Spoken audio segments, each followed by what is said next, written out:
This new build rewards positioning and it allows you to one-tap enemy carries.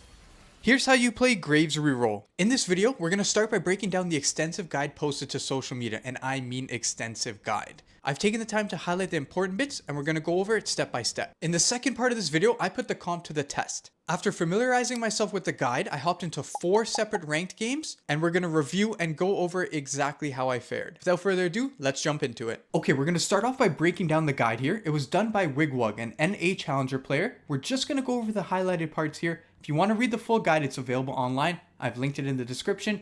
If you want the TLDR, that's available too right here at the top of the guide. Okay, the first highlighted part is about not hard forcing Graves. You're going to see why when we get to the testing portion of this video. Trust me, do not hard force Graves. Moving on to augments, priority is always items, econ, then combat. Especially on 3-2, focus on those items. Unless you're incredibly poor, if you are, then you have to unfortunately take an econ augment. That's still not too bad either. Moving on to stage 3 and 4, we're going to skip stage 2. It's just about buying Graves and saving your gold. You're going to need to proc Golden Ox to win. Don't save your money entirely here. Focus on the roll downs to get to the next stage of Golden Ox to get that damage amp proc. Every unit here that you see on this screen, you're going to want to purchase and hold along with the items here. So those are Graves' best in slot, not including artifacts. And then Jarvan is your main tank. Not listed here, your secondary carry can either be Vex, Annie, or Philios, all with their own respective items.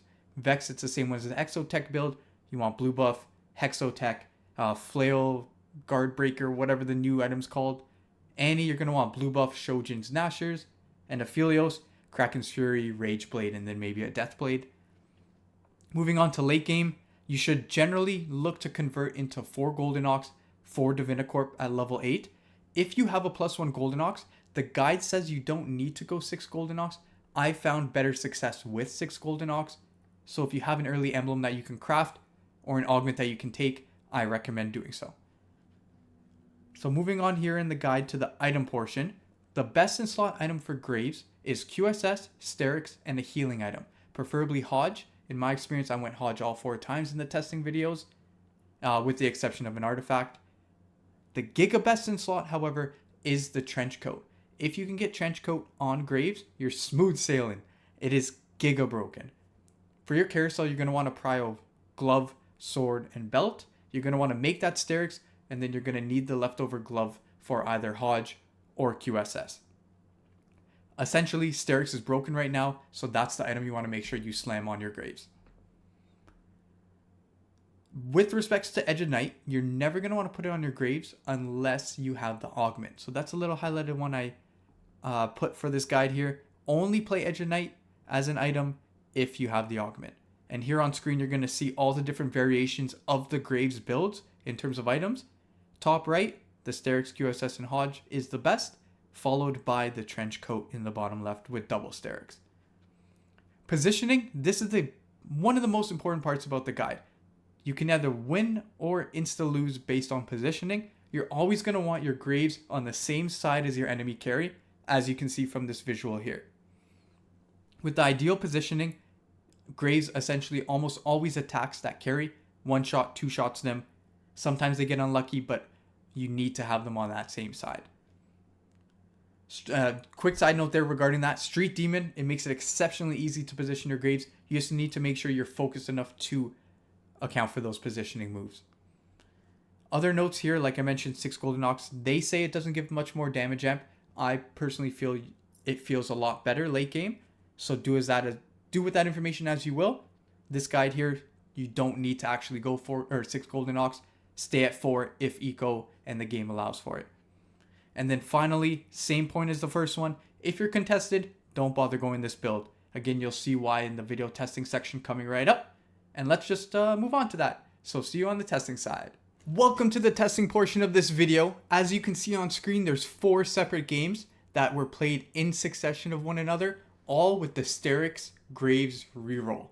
So for the purpose of this video, I did force the Graves reroll. I know in the guide we said multiple times, along with the guide writer themselves, mentioning that you shouldn't force Graves reroll. For the purpose of this video, I did, just to see the results and see how well we could do by forcing this build. On screen, you can see in the top left corner, That's the first game we played in succession. Top right is the second, bottom left is the third, and bottom right is the fourth. So I tried to keep the results fairly the same. Obviously, there's going to be augment variation and whether or not we're contested, and then just the strength and tempo of the overall lobbies. But for each of these games, I ensured I hard forced Golden Ox, Divinicorp, and Graves.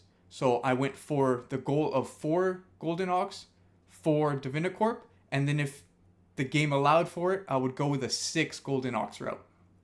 Graves items, I made sure that they stayed similar throughout each of the games.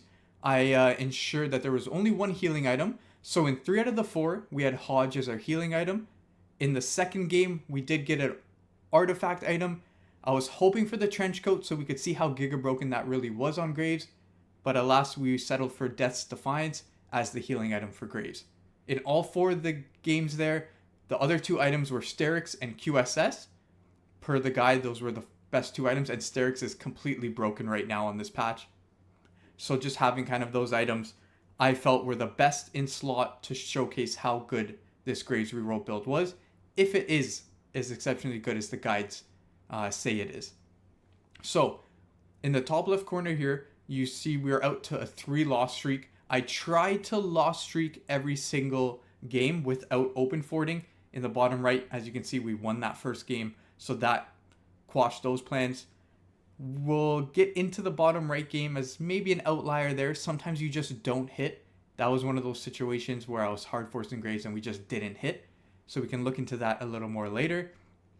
But top left, we get an additional augment. Again, I went for the artifact item here to try to get trench coat. Unfortunately, settled for flicker blade. I'm saying unfortunately, but flicker blade is an S tier item. You'll see we slap it on Aphelios later. I'm already preparing the items for the Aphelios secondary carry. So this is where I mentioned in the guide portion of the video, your secondary carry for Golden Ox is going to be based on whatever items you can get for your secondary carry.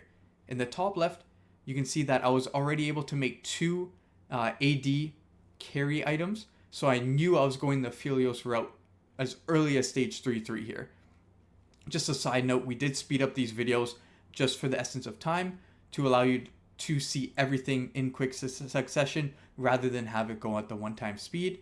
I will highlight specific points of the videos during this breakdown for you to see kind of Graves' positioning, how it fares against certain builds. But touching back on the Aphelios point, you can go Annie as your secondary carry. You have Vex on the board as well, so if you get Vex items, blue buff, Hex Tech, you can use that. However, if you do end up starting with a blue buff as a secondary item there, I would recommend Annie as your secondary carry. The Golden Ox damage amp is too strong in that situation, especially if you have the Golden Ox stacks already ready to go. So, as you can see, we hit an early Aphelios. This was mentioned in the guide as well. You will hit that 4 Golden Ox a lot more often than not when you're rolling at 6, as you need to power roll and then power level after Graves for those Golden Ox stacks. You will find a lot of 4 cost champions in that roll down, and because the pool is so big in terms of your secondary carries having 3 different 4 costs, so Aphelios, Annie, and Vex, you're more than likely able to find at least one of those, if not 2, including 1 Golden Ox. And then staying on that first video there, highlighting the emphasis, you'll see how much more gold you would get from 4 Golden Ox once you have that in play, especially early. And then from there, you're able to kind of steamroll and control the tempo of the game. So you'll see why in game 1 we did so well right away, and how crucial it is to not force Graves. By having this build handed to us, I believe there was even a spatula on carousel that I turned down as I didn't want to skew the results too much. But getting handed the Graves 3-star at 4-1 was exceptionally strong for this game and propelled us with the 4 Golden Ox to roll for those stacks and get above 50 as soon as possible. From there, the tempo just let us high roll and steamroll through the lobby. You'll see how it ends in a bit here. But moving on to the second portion here, this one, the second game has the Death's Defiance as the healing item. I found it was I was struggling a bit with this game specifically. I don't know if Hodge would have been better than Death's Defiance or a Bloodthirster. Again, it is an artifact item, but it could also be that we don't have 4 Golden Ox here. As you can see, the different game modes just kind of comparing. In the first one, we're already at the 32 mark in terms of the stacks, versus game 2 we're at 12, 24 at game 3, and 24 game 4. So we were somewhat behind pace in that second game, but that's a-okay. We still have to roll down for the grades, and it looks like we hit that ante as well. In that third game, I found a lot more success there in the third game, as we're able to play Senna as that secondary carry. So that's something the guide outlines as well. Senna is a good slot in for a secondary carry, as you can slam Aphelios items before you get the Aphelios onto Senna, and then use that Slayer buff in conjunction with Jarvan as your main tank for that little boost.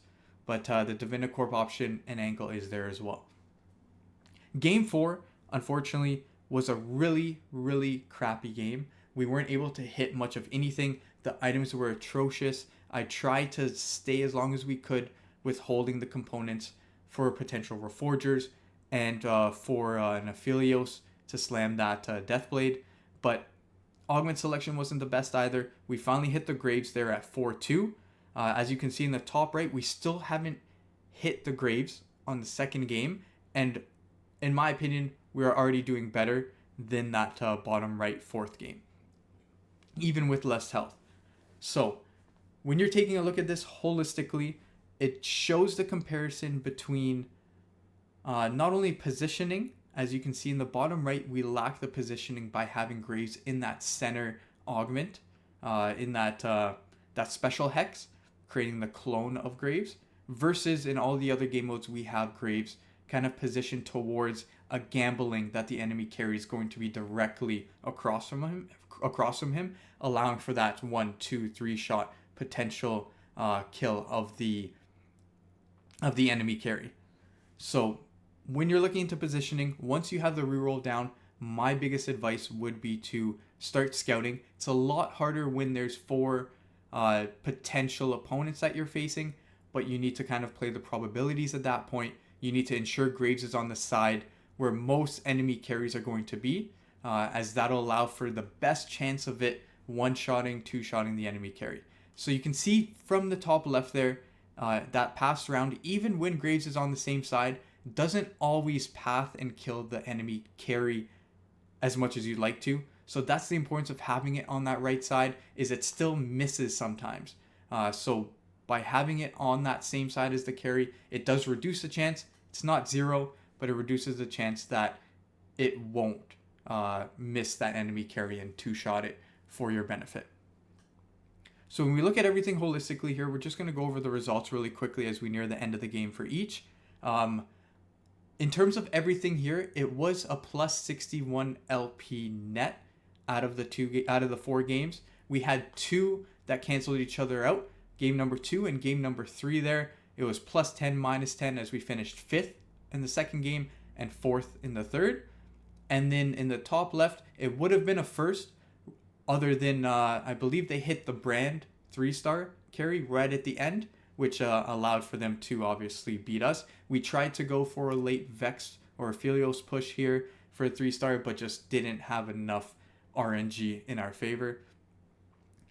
And as you can see in the bottom left here, my apologies, bottom left, we did finish 8th. So that 8th place was the one that we didn't hit. I was referencing the bottom right, but it was the bottom left that we didn't hit all game. Bottom right is the one where we finished 4th place here. So that game, some games when you're forcing it, you just don't hit. We were contested as well throughout that entire game, so that didn't help. We weren't even the first one to hit 3-star Graves. So that was very unfortunate in that regard. But when we weren't contested in the other 3, I felt we fared a lot better. A 2nd place, 4th place, and 5th place is significant when you are forcing this comp. So when you don't force it, you are essentially guaranteed that top 4. As long as you hit that 4 Golden Ox, you hit those stacks on progress, and then you hit that Graves 3-star ahead of tempo, I'd say. If you're behind, obviously hitting that Graves 3-star, it is detrimental, as you're not able to roll for those stacks or level for those stacks, and then the potential of 6 Golden Ox. But One thing to note here with all three of these builds, and this is why I mentioned it in the guide portion, is I did end up hitting 6 golden ox. Having 6 golden ox available to you there was a significant boost, which propelled me into the top 4, at least for game 4 in the bottom right and game 1 in the top left, as I found the 6 golden ox made a huge difference in terms of the damage amp, even though it was only slightly. So what I would recommend here as well, just kind of looking at the games in the top right there, the long distance pals, it really messed up the positioning a little bit in my opinion. So I would recommend not taking that as an augment if it's available. It is a fairly strong augment, but it didn't do as well as I thought. And of course, you see we were in the 5th place for that specific game. However, game 1 and game 4 here, we were significantly better. Game 4, we do finish in that 4th spot here. I believe we're out at any second. But finishing 4th is still significant. We almost squeezed out that 3rd, which is, at the end of the day, solid LP. The only thing different about that game is the positioning, like I mentioned. Being able to position is key, and having a game where you're stuck in that hex is not ideal. So looking back at the augment selection, could have been better there. And we're just going to finish things off with the top tier gameplay here from this this should have been first, but unfortunate second. That brand 3 kind of wipes the board with us here. And yeah, that's the end of the video. I hope you guys enjoyed it.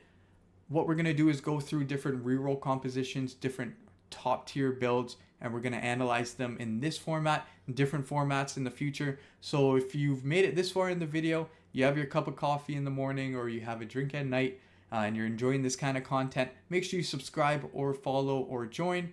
Like the video, comment, it helps a ton. And as always, enjoy the grind. Talk to you next time.